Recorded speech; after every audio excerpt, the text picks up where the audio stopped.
Hi, everybody. Welcome. I'm Brandon, And I'm Mary. and this is another episode of Poor Decisions. Pairing.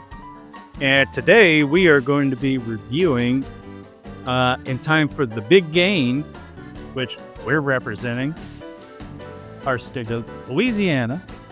So we are going with JT Meleck.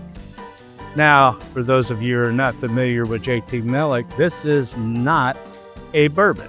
This is a rice whiskey.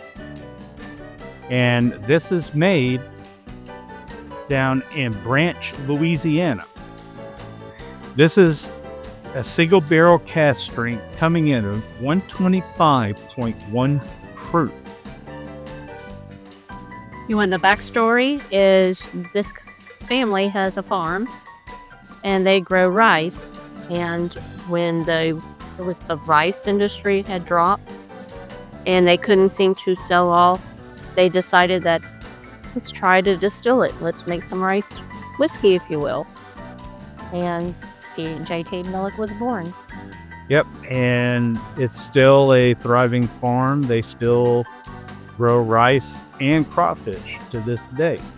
But one of the most popular things that's going on is this rice whiskey. And if you've never had it, it's definitely a unique experience. But it is. On the nose, somebody that's never had rice whiskey before, they would swear this was a bourbon.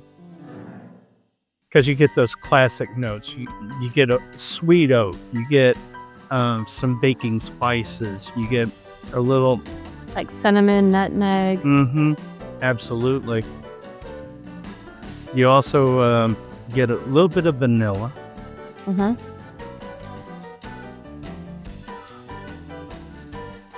And I tell you, I'm getting my nose all the way into this glass, and it does not hit me like 125 proof. And don't let it fool you. This is a fresh crack.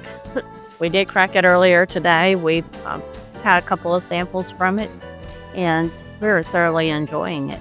Absolutely. This is one that when we travel back home, we absolutely will pick this up and make sure we keep this in our bar. So to all those in the Hudak Nation,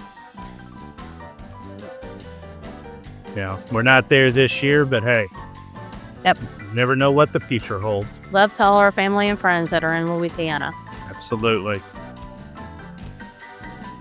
I'm getting some brown sugar notes as well. A little vanilla.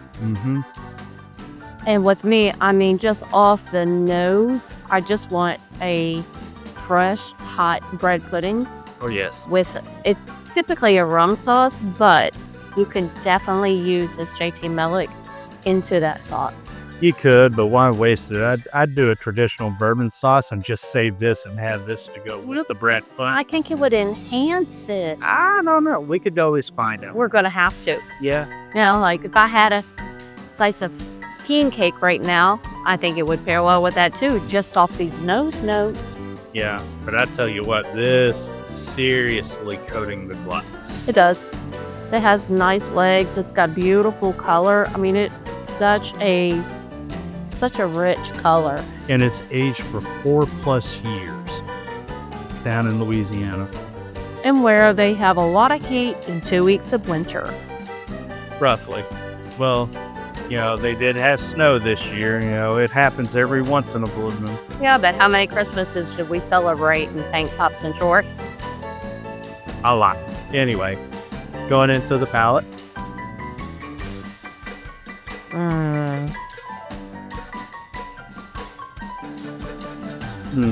Buttery, creamy. Everything from the nose translates to the palate. I'm getting almost a little bit of a citrusy, like a citrus zest. Yeah, I could kind of say that. With this, sweet or savory, because I could do a beignet with this. I could do king cake. Oh, this would be so good with the red beans and rice with fried chicken. Oh, absolutely. It would definitely pair well, and honestly, even some crawfish. Yep. They made some potatoes and some corn.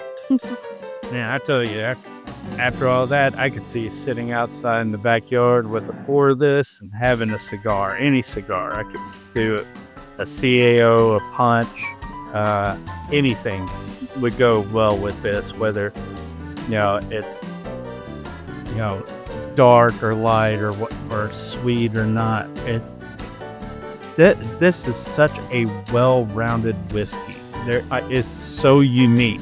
It could carry on so many multiple facets of anything that you want to do with it. I can say that because I'm into the acids, and they're all in Sweet Janes. They're all cigarettos, like cigarettos. I however it's pronounced. But my flavor profiles in those are going to be vanilla, pairs beautiful. Cherry would also pair beautiful. And my most favorite is the chocolate. Oh, yeah. And it would all carry with it because it's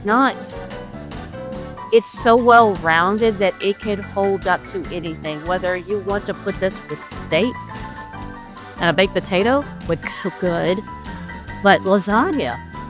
I'm feeling like I could have a lasagna and have this with it, and it would pair wonderfully. And the thing is with this right here, for 125 proof, and even with the notes that we're getting, it's not like a major punch in the mouth. The flavors are there. But there's almost no burn. There's no hug. I'm getting it in the back of the throat just slightly, but I get nothing in the chest from it, and it's just really, really good whiskey. It is. And I could see it pairing it with almost anything because it could hold up to whether it's pork, steak, fish. It's so versatile. It's one of those that it's so clean on the palate that it doesn't say that you need something bold to go with it. It's bold, and you can put something bold, but it's so clean that if you wanted to put fish with it, that you could. I could see baking some fish, some scallop potatoes, and it pairing beautifully with it as well. Absolutely. So I tell you what, everybody, down in the comments, let us know if you tried JT Meleck or this is something you'd be interested in. And while you're here, make sure to hit that thumbs up button. If you haven't already, make sure to hit that subscribe button, ring that bell. That way, whenever we put out new content, you'll be notified about it. And I think that's going to do it for us today. So until next time, I'm Brandon. And I'm Mary. Cheers. Cheers.